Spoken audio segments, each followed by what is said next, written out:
joined right now by the owner and chairman of the Atlanta Falcons, Arthur Blank. Mr. Blank, thank you very much for being here. You've had an exciting few weeks here. You got a very expensive quarterback who's going to be taking a lot of your money and hopefully providing you a lot of wins here. Right.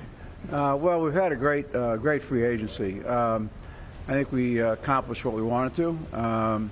We had some very specific goals during free agency that we wanted to get through, and I think we were able to do that. Obviously, draft coming up, we'll fill in some more holes, and we had a young competitive team this last year, but there's some things we had to do to get over that hump, and I think we put ourselves in a position to do that. Obviously, it's a competitive division, the competitive league. Every Sunday got to be your best, so we're happy about where we are, but we're looking forward to our schedule, looking forward to playing games. So I don't think it was a secret that you guys were going to go after Kirk Cousins. I feel like everybody knew that. How did this transpire from your perspective, and when did you know, like, okay, I think we might have this guy? Well, I think, we were debating. I mean, we knew, and we said this immediately postseason, that a quarterback play had to get better coming into this current season. And there was a number of ways we could fill that, and still awesome combinations that we consider. But Kirk obviously has had an excellent career in the NFL, 12 years, two 6-year runs with two very good franchises, and won a lot of games. And we thought, in terms of free agency, he was the best answer for us.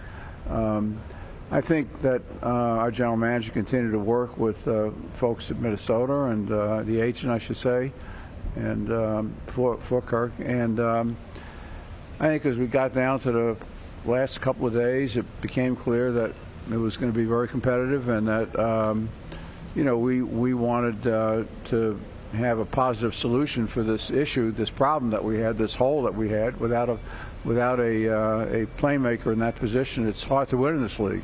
It's tough to win under any circumstances, but particularly without a really qualified quarterback. And we think we got one in Kirk, and we made a big investment, but we're happy to do that. We're about championships, about winning, and that's our responsibility to our fan base.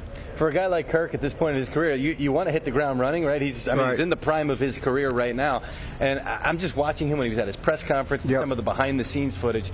I'm watching. I said, it looks like he's been there forever. It was his first day in the facility. Did you get that vibe with him? Well, I think he feels very comfortable. I mean, I think he's a very, very mature young man.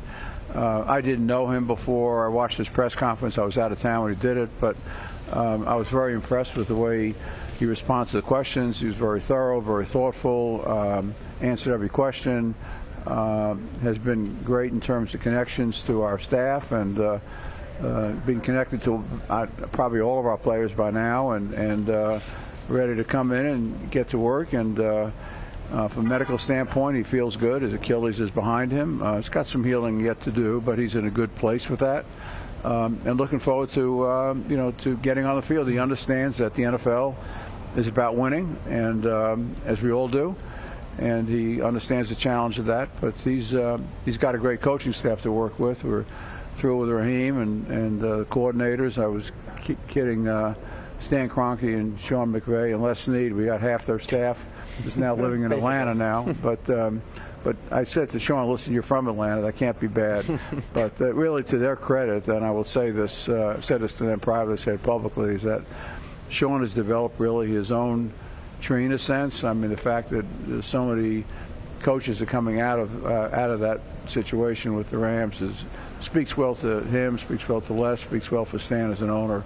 So we've got an excellent coaching staff now, some of which we've retained, some of which we brought from a variety of other teams. So we're in a good place and ready to play ball. Arthur, last thing for you. We appreciate your time here. I remember interviewing you backstage before the Super Bowl that week, back after the 2015 season. We all know how that game ended. As an owner, to come that close, to have the changes you've had since, how much does it burn inside you every day to get another opportunity to hoist that Lombardi Trophy? Well, I don't know that it burns inside of me every single day, every moment. It'd be, a good soundbite. But I mean, it does. I feel like my responsibility as an owner to our fans, to the players, to the coaches, is to make sure we're as competitive as we can be every single year. to make sure that we have an opportunity to get into the tournament, get into the playoffs. We understand a single game elimination, anything can happen. We'd love to get back to the Super Bowl and have a chance to win. And really win for our fan base that's been supportive of Atlanta since 1966, and it's a great fan base. And they fill up Mercedes-Benz Stadium beautifully for us, for football and for soccer as well, and for virtually every other event we have there. But so I'm anxious to do that, but we got to take it one step at a time, and we got to get ourselves in a position where we can where we're competing for that. And I think we're in a position now where we're definitely a more competitive team than we were a year ago. Arthur, thanks so much for the time. Really Thank appreciate you. you being here. Thank you.